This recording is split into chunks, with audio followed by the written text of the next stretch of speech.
Welcome to Things That Matter, featuring Farm to Market, caring for kids, and age-reversing health. It's all coming right up on Things That Matter.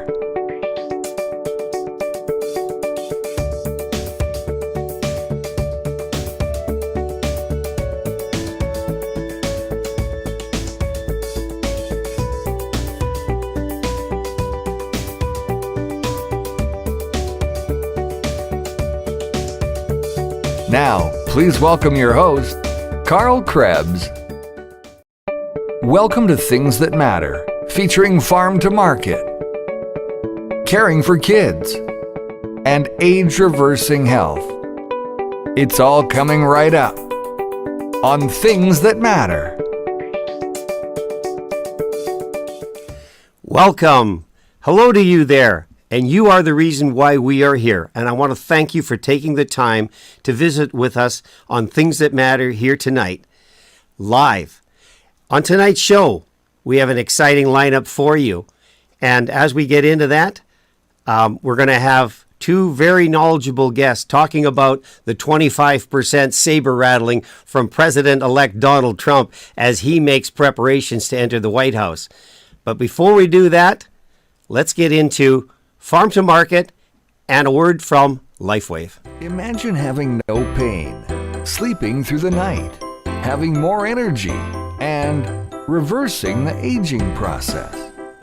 Now imagine LifeWave doing that all naturally, without the use of harmful drugs.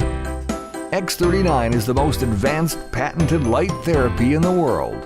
LightWave is a simple wearable patch that you place on your body that stimulates the body to regenerate and heal itself. With more than 20 years of research and over 100 patents, LifeWave specializes in age-reversing all-natural health. Find out what the power of the patch can do for you. For more information or to join our LifeWave community, go to thingsthatmatter.ca/LifeWave. LifeWave, reversing the aging process naturally without the use of harmful drugs.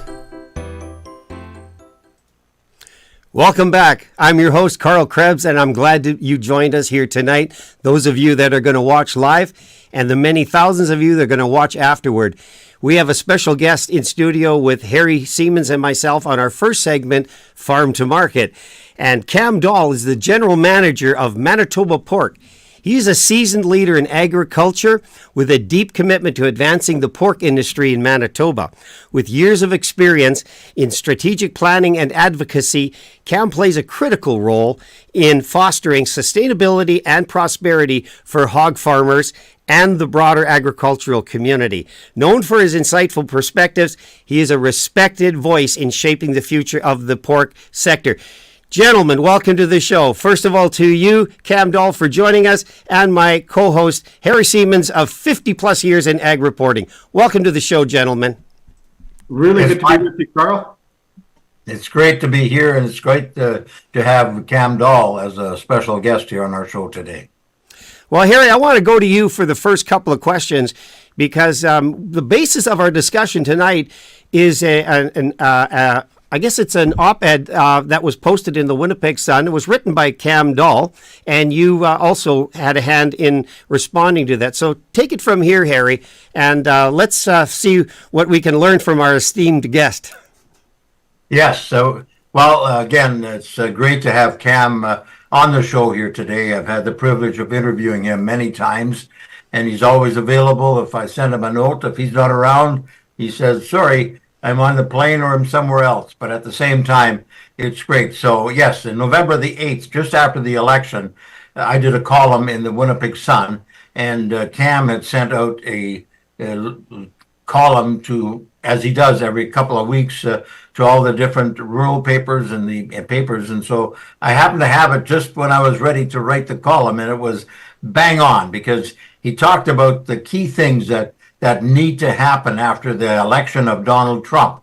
And we had a good chance to visit about that, and he also wrote about it. But Cam, first and foremost, what's, when I look at it, the first thing that you said overall was we've got to have a plan. We've got to get stakeholders together across Canada in order to deal with what's going to come. And then after that, of course, we've had the 25% tariff announcement.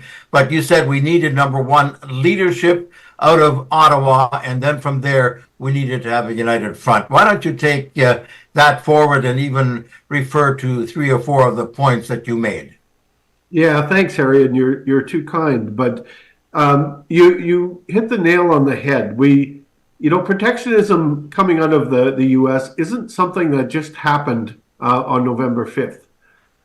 This has been something that has been building for some time, and in fact, we're seeing the world become more protectionist. And we should have had a plan as Canada to address this and to shore up our trading relationship with our largest partner and our most important partner. And that hasn't happened. And it's something that we really do need to have come together is to have a strategic trade plan. I'm thinking of agriculture, but I'm guessing that there's every other sector in Canada is thinking the same thing. That we really do need to see that leadership from the federal government on developing a national strategic plan to secure our largest market. And it's something that we should have started a long time ago, quite frankly. When we get to 226 and they review the trade agreement between Mexico, Canada, and the United States, obviously at that point, as you've also said, we want to make sure the agreement is with all 50 states, not with individual states in the United States. Secondly, in Canada, we also have to be respective of the sectors. We have to be respective of the geographical locations to make sure that we can move forward when we so depend on each other for trade. Absolutely, you're bang on there, Harry. And we saw that potential to trade off different regions of the country not that long ago when Canada put tariffs on Chinese electric vehicles. And I'm not going to argue that point because that's probably a different podcast. But the potential retaliation is coming for Western Canadian canola growers, and there really hasn't been a plan or a strategy to ensure that we're not trading off different regions of the country, that we're not trading off different sectors, and that's going to be important going forward to when we're renegotiating the Canada-U.S.-Mexico trade agreement. Or we're dealing with potential tariffs coming from the new administration, that we're not trading off interests in other parts of the country for agriculture in Western Canada. One other question, and then I'll let you chime in, Carl. The other question is to make sure that as we move forward, as you've said, we've got to make sure we're not doing protectionism, but at the same time, we can't leave certain areas by themselves, and we gotta. And the other thing, and this is the one I was really going to ask you, is that maybe we don't have as many people taking seriously what Trump is saying about the 25%.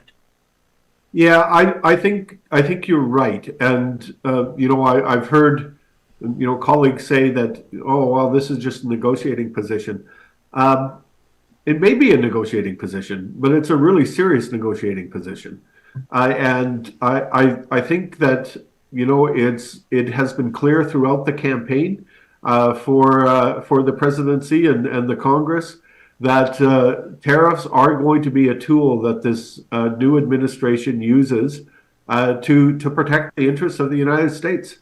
And so whether it's this 25% or something else, we need to be prepared and need to be able to respond. And if it's a negotiating position, well, let's be ready to negotiate. And we have an awful lot to offer the United States, whether it's on national security. Quite frankly, I think our trading relationship on agriculture and food is a national security issue for both countries. And we need to talk about that. To be able to have a secure supply of safe and affordable food for consumers in Canada and the United States it's a national security issue for both of us. And we need each other to be able to do that. And those are the conversations that we need to be prepared to have. And again, I'm not sure that we're ready. I don't think that we're ready for January 21st. I don't see a plan to respond to existing protectionist measures in the United States. And I'm concerned that we're not ready for the renegotiating of the most important trade agreement that we have. You know, Cam, a couple of points I want to just address with you. And one of them is, the preparedness. There's a saying, chance favors the prepared mind. And chance favors the prepared country that is already casting its vision forward to January 20th as the leadership of the United States, the most powerful, the largest economy in the world, takes a significant shift to fair trade policies.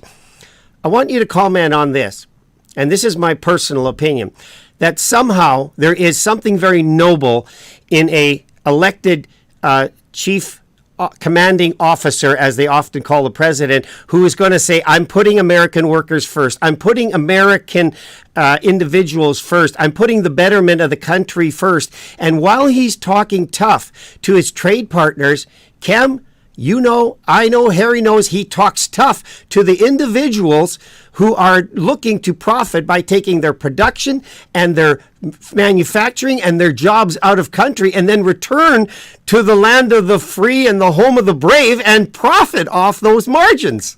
Would you please comment on that? Well, and you know what, Brad, I think no matter what you think of those policies, Americans voted for it. And that really is the view of the United States of America. This wasn't a disputed election. This call for a change in approach, both domestically and internationally in the United States. It's seen a change in Congress, in both houses of Congress, and it's seen a change in the White House.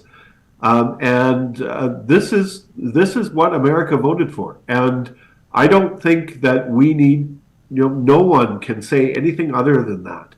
And again, we need to look to our largest trading partner and closest neighbor and go, this is what you voted for. And we need to acknowledge that and respond to that as well. I'll give you another saying back, is that, and this is part of my concern, is that hope is never a strategy. And we need a strategy, and to hope that things are just rhetoric, well, that's not a very good strategy. I want to ask you a follow-up question before I turn it back to Harry, because I know his mind is percolating on more questions. But when you look at tariffs, and we saw what happened in Canada with Trudeau issuing a tariff on the batteries entering and the generations of batteries being built in Canada, the electric cars, and there naturally was a response. Often tariffs are retaliatory. But is it possible to enter into those discussions without being retaliatory, with then coming to the table and getting down to the things that matter? What are we trying to do here? And Trump is clearly using trade to clean up his country when it comes to illegals and the drugs. There's something very creative in that. Would you agree with that? Yeah, I think, and we've seen in the past that there has been a separation of trade policy and economic policy from other, call them political issues, and that's really what I see as the fundamental shift is that we're not going to see that separation anymore. Whether it's the current comments on whether it's illegal products moving across the border or illegal people moving across the border. We also need to take the comments about our defense spending very seriously, because I can tell you that the current Congress leadership takes it very seriously, and the incoming administration takes it very seriously. And so we're not going to see that separation that we saw before, that yes, we want you to control what happens at your border, or we want you to spend more on defense, but that's not going to impact our trading relationship. Those issues are now going to be coming together, and they are going to be impacting our trading relationship. And that really is a fundamental shift from what we have seen in the last probably 20, 25 years in our trading relationship with the United States. Well, I would be remiss if I didn't focus a bit more on the industry that you specifically represent, and that's the pig industry. Little piggy goes to market, maybe? Is that how you said it, Carl, initially? But at the same time, for Manitoba, for Western Canada, for all of Canada, the American market, the pig industry is a big deal for us right here in Manitoba. Tell us how big. So it's huge, and I do have to compliment the Premier of Manitoba for some of the comments that he's made in response, and one of those was, he was very blunt. He said this would cause a recession in Manitoba, and it would. The pork sector employs 22,000 people in this province. It contributes $2.3 billion in GDP every year, and the United States is our biggest customer. And to lose that market, or to lose a significant portion of that market, would put that $2.3 billion and those 22,000 jobs at risk. And so it is something that everybody in this province needs to take seriously. And Harry, it's not just rural Manitoba. There are 2,500 people making ham and bacon at Marion and La Jamontier in Winnipeg. And again, you look at a town like Neepawa that is this explosion of economic activity and frankly cultural activity, and that's driven by the pork sector. And we need to be taking these comments from our largest customer extremely seriously. Let me ask you, Cam, what do you think it takes when you're at the table with Donald Trump, and we know he's not physically there, but his representatives are physically there? What do you think it takes to get at the table and maybe earn the respect that you need to come? Because negotiation is always about the middle ground. We're all coming to the table with perhaps our list of demands, our concerns that affect our industries, in your case, the pork industry. What do you think it takes to effectively negotiate with your biggest partner and not give away the farm? No pun intended. No pun intended, yeah. Yeah. I think the first part, Brad, is to take the concerns that our trading partner is putting on the table seriously. I think that is the first step. Again, the incoming administration, and it's not just the White House, it's also Congress, have put some serious issues on the table. And we need to take those seriously, and we need to be able to respond as a country and say, a country and a province, and say, this is how we're going to address your concerns. That's how we're going to be able to secure our mutual relationship. And quite frankly, both countries will be better off for it.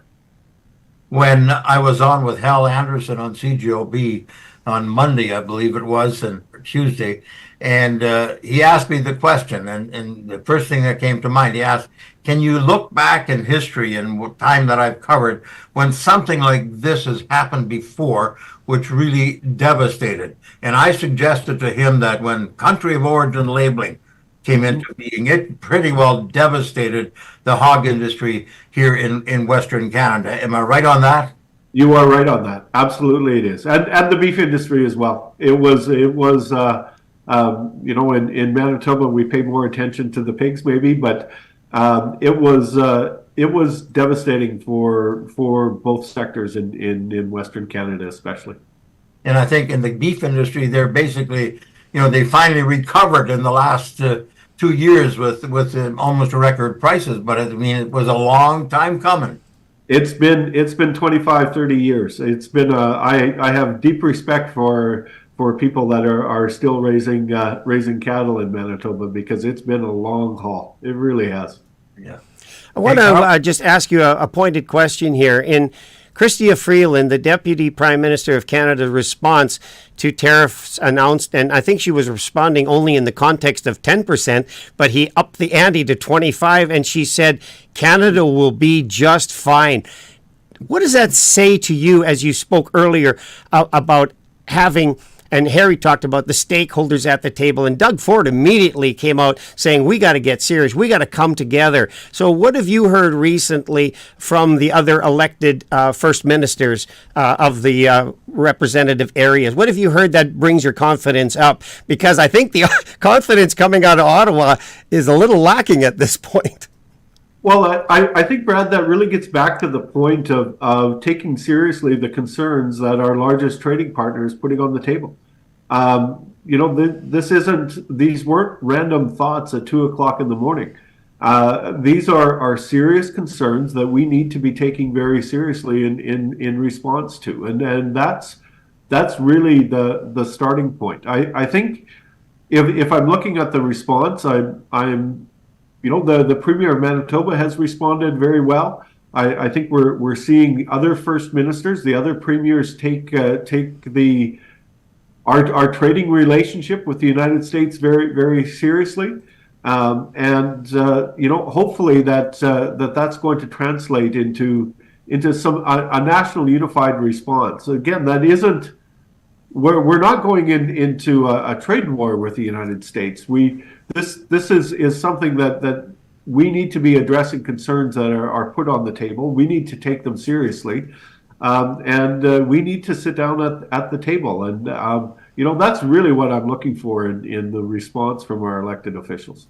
One other thing, and this isn't maybe directly related, but the industry, processing industry, and even the on-farm industry, we depend on a lot of what you call new Canadians, but also foreign, some temporary foreign. And so if we have to be careful that we don't get, we don't throw out the baby with the bathwater in some of this stuff that's happening. Yeah, I'm going to go off on a tangent here. Sorry, but. I'm the son and grandson of refugees. It's not that long ago. That's how this country has been built. It's been built by people coming in and, embracing what being a Canadian stands for, and building your community and building a home here. And again, agriculture in Manitoba is such a great example of where that is happening and continuing today, and we see that in towns and communities. I used Nipawa as an example earlier. It is such a great example where we have a high life processing plant that has brought in new Canadians, and they are new Canadians.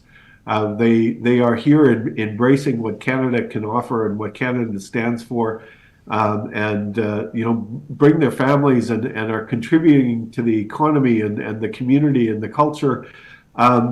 It really is such a good news story. And yes, I think there are concerns with how immigration has happened in the last few years, and we see some of our major cities like Toronto and Montreal and Vancouver where there are issues. My comment on this is Nipawa, Notre Dame de Lourdes, and Brandon and Winnipeg are not Montreal. They're not Toronto. They're not Vancouver.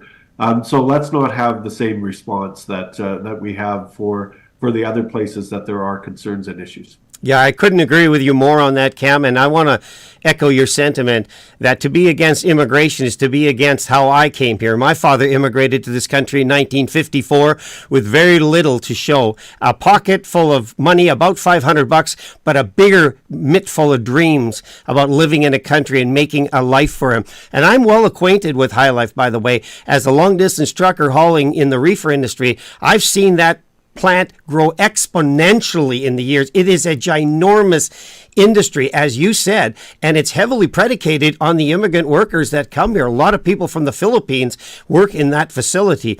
So hats off to an immigration policy that works, but we can't have it unchecked. And I think what Donald Trump is really alluding to is the illegals that enter into a country that take advantage of the social structure that's there, that hide themselves in the economy and operate illegally. That we can't have. So we've got a few minutes left here. Tell us, in your opinion, give us your 1, 2, 3 of the industry as you see it. The pork industry, as you said, is big, but are you at the height of the pork industry right now? Are you at the pinnacle of success as to the pork industry? Is it as big as it has ever been in Manitoba? No, we still have lots of room to grow. And that's an exciting story. It really is. And I look at, for example, the Maple Leaf plant, or we should start calling them Canada Packers, I guess, in Brandon, that has significant potential for increased processing capacity. So no, we are not at the peak. We have room to grow. And we have room to continue to build jobs across this province. So I'm looking forward to what we can do in the 5, 10, 15 years to come. I really am. And supplying the world with high quality, safe food. And that's kind of that's the Manitoba model. It really is.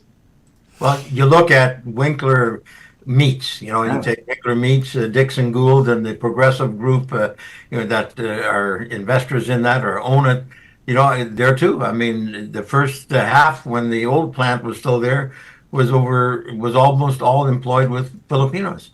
The new plant, doubling in size. Again, they have to go there. They have to build community structure, or housing, and so forth, in order to bring them here. So you're absolutely right. We need to make sure that as we go forward, we play our cards right and not, as I said before, not stifle what it is that's helping us drive the industry. Absolutely, you're right, Harry. Yeah, and Brad's right too. That this is we need to make sure that this is structured in a way that is bringing in people the right way. I do need to make a plug for a provincial nominee program that has been built by different parties, so it's not even a partisan comment. It really is the best in the country. It really is, and having it brings in people the right way, and that's something, again, that when we look to federal policies that are designed for problems in Vancouver and Toronto and Montreal, don't mess up programs that work, like the Manitoba Provincial Nominee Program. I want to just, in the final 2 minutes that we have here, I want each of you to respond. Cam, you said about the productivity, the capacity. What is the capacity built to right now with the plants and the investment that have been put in these facilities? Where would you say, at 2.5 billion GDP, where do you think that capacity is, and where can it go? Oh, that's a really good question. I think that we probably could build another 15-20% with the capacity that we have available today. Great. I really. Harry, give us a wrap up here. Well, as we began talking about where we're going to go with this, is that we need to have respect.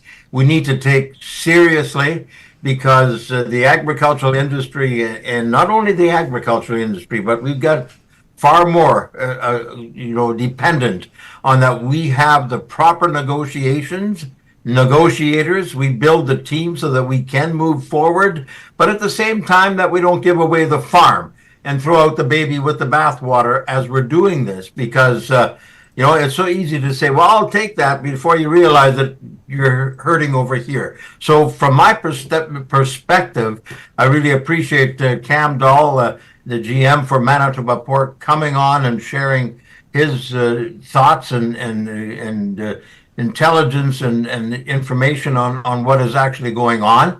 And as far as I'm concerned, that's Seaman Says.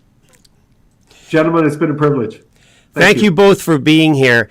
And it's been insightful. I hope our audience appreciates the fact that we don't live in a detached economy. We can no longer negotiate on individual items. We're dealing on the whole.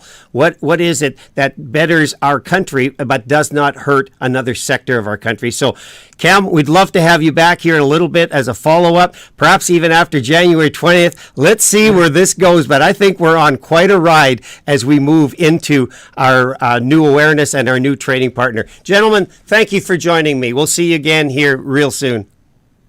Thank you. All right. Well, that ends our segment of Farm to Market. We're going to move immediately